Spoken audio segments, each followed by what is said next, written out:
नमस्कार मध्य प्रदेश, स्वागत है आपका हमारे चैनल AKS MP न्यूज पर। हम आपके लिए लेकर आए हैं मध्य प्रदेश के सभी जिलों की 25 बड़ी खबरें फटाफट अंदाज में। दोस्तों, वीडियो अच्छा लगे तो वीडियो को लाइक, शेयर और चैनल को सब्सक्राइब करें। साथ ही ये भी बताएं कि आप इस वीडियो को किस जिले या शहर से देख रहे हैं, जिससे हम आपके जिले और शहर की न्यूज आप तक सबसे पहले पहुँचा सकें। चलिए दोस्तों, बिना देरी किए सीधे रुख करते हैं आज की बड़ी सुर्खियों पर। भारी बारिश और बाढ़ का अलर्ट। देश के कई राज्यों में मानसूनी बारिश का दौर लगातार जारी है। मौसम विभाग ने मध्य प्रदेश, राजस्थान, गुजरात और महाराष्ट्र के कई जिलों में भारी से अत्यधिक भारी बारिश का अलर्ट जारी किया है। लगातार हो रही बारिश से प्रमुख नदियां और बांध खतरे के निशान के करीब पहुंच चुके हैं। प्रशासन ने निचले इलाकों में रहने वाले लोगों को सुरक्षित स्थानों पर जाने की सलाह दी है तथा राहत व बचाव दल को अलर्ट मोड पर रखा गया है। डिजिटल इंफ्रास्ट्रक्चर और डेटा सुरक्षा पर बड़ी बैठक। केंद्र सरकार ने डिजिटल इंफ्रास्ट्रक्चर को मजबूत करने और नागरिक डेटा की सुरक्षा के लिए उच्च स्तरीय समीक्षा बैठक की है। इस बैठक में साइबर हमलों से बचाव, सरकारी पोर्टल्स की सुरक्षा और आगामी सुरक्षा बिल के नियमों पर चर्चा हुई।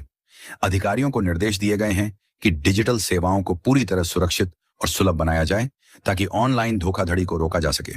गृह मंत्रालय और IT मंत्रालय मिलकर इस पर कड़े दिशा निर्देश तैयार कर रहे हैं। शेयर बाजार में सीमित दायरे में कारोबार। घरेलू शेयर बाजार में आज मिलाजुला रुख देखने को मिला। वैश्विक बाजारों से मिले सकारात्मक संकेतों के बावजूद निवेशकों की सतर्कता से सेंसेक्स और निफ्टी सीमित दायरे में ट्रेड करते रहे। IT, ऑटो और बैंकिंग सेक्टर के शेयरों में हल्की बढ़त देखी गई, जबकि मेटल और फार्मा सेक्टर पर दबाव बना रहा। बाजार जानकारों का मानना है कि आने वाले दिनों में वैश्विक ब्याज दरों और कच्चे तेल की कीमतों का असर बाजार की चाल पर दिखेगा। महंगाई पर नियंत्रण के लिए केंद्र के सख्त कदम। आम जनता को महंगाई से राहत देने के लिए केंद्र सरकार ने खड़े कदम उठाए हैं। खाद्य तेल, दालों और हरी सब्जियों की कीमतों को नियंत्रित रखने के लिए राज्यों को जमाखोरों के खिलाफ सख्त कार्रवाई के निर्देश दिए गए हैं। साथ ही आवश्यक वस्तुओं की आपूर्ति सामान्य बनाए रखने के लिए बफर स्टॉक से माल बाजार में उतारा जा रहा है। सरकार का लक्ष्य त्योहारी सीजन से पहले दैनिक उपभोग की वस्तुओं के दाम स्थिर रखना है। 10 नई वंदे भारत और अमृत भारत ट्रेनों की तैयारी। भारतीय रेलवे ने यात्रियों की सुविधा बढ़ाने के लिए 10 नई वंदे भारत और अमृत भारत ट्रेनों के संचालन की रूपरेखा तैयार कर ली है। व्यस्त रूटों पर इन आधुनिक ट्रेनों का जल्द ही फाइनल ट्रायल शुरू किया जाएगा। रेलवे बोर्ड के अनुसार इन ट्रेनों में बेहतर सुरक्षा प्रणाली, कवच और आधुनिक यात्री सुविधाएं शामिल हैं। नई ट्रेनों के चलने से प्रमुख शहरों के बीच यात्रा का समय कम होगा और त्योहारी भीड़ को नियंत्रित करने में बड़ी मदद मिलेगी। भोपाल इंदौर मेट्रो प्रोजेक्ट में आई तेजी। मध्य प्रदेश में भोपाल और इंदौर मेट्रो रेल परियोजना के अगले चरण का काम तेजी से आगे बढ़ रहा है। ट्रैक बिछाने, स्टेशनों के निर्माण और सिग्नलिंग सिस्टम की टेस्टिंग का काम अंतिम चरण में पहुंच चुका है। मेट्रो रेल कॉरपोरेशन के अनुसार अगले कुछ महीनों में नए रूट पर ट्रायल रन शुरू करने की तैयारी है। इस परियोजना के पूरा होने से दोनों प्रमुख शहरों में ट्रैफिक जाम की समस्या घटेगी और दैनिक यात्रियों को बड़ी राहत मिलेगी।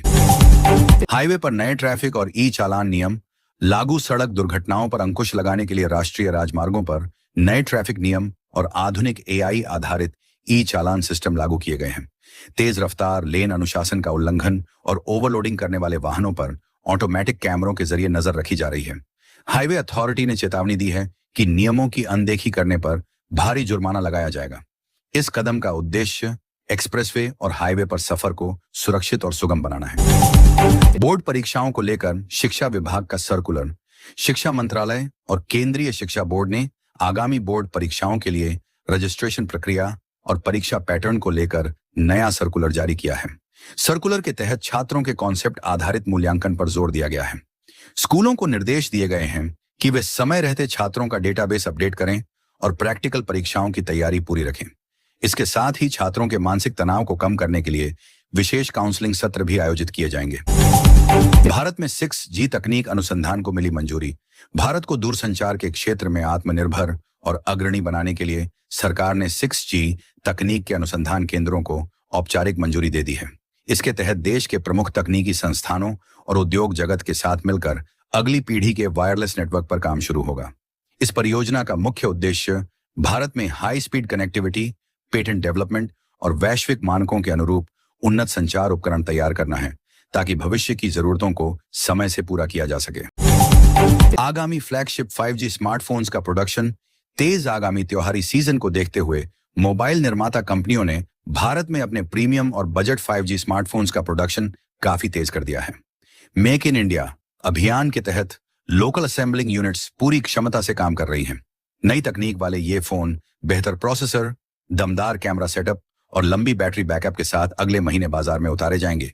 इससे घरेलू बाजार में फोन की कीमतों में भी प्रतिस्पर्धा देखने को मिलेगी। इलेक्ट्रिक वाहनों के लिए चार्जिंग स्टेशन सब्सिडी योजना प्रदूषण कम करने और ग्रीन मोबिलिटी को बढ़ावा देने के लिए राज्य सरकारों ने नई ईवी चार्जिंग स्टेशन सब्सिडी योजना शुरू की है। इसके तहत हाईवे, पेट्रोल पंपों और सार्वजनिक पार्किंग स्थलों पर चार्जिंग प्वाइंट स्थापित करने वाले निवेशकों को वित्तीय सहायता दी जाएगी।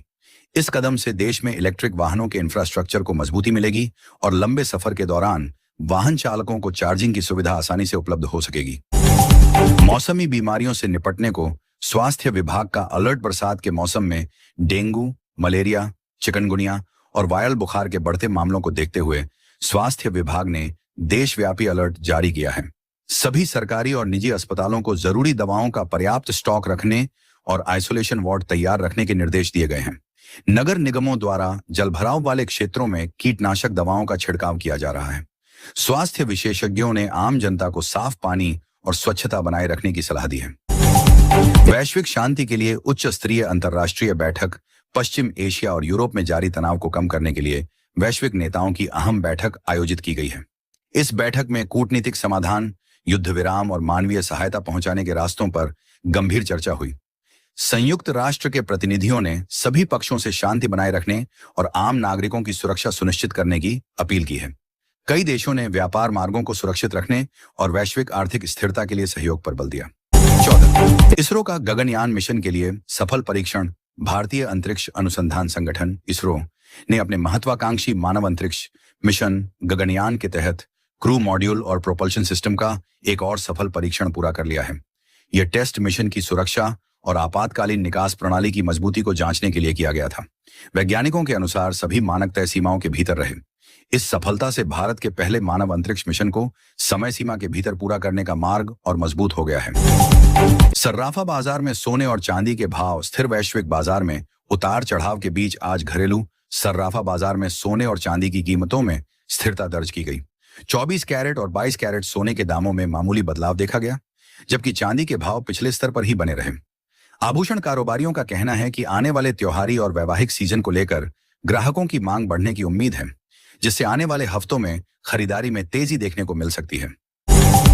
विभिन्न सरकारी विभागों में नई भर्तियों की अधिसूचना। केंद्र और कई राज्य सरकारों ने विभिन्न विभागों में रिक्त पदों को भरने के लिए नई भर्ती अधिसूचनाएं जारी की हैं।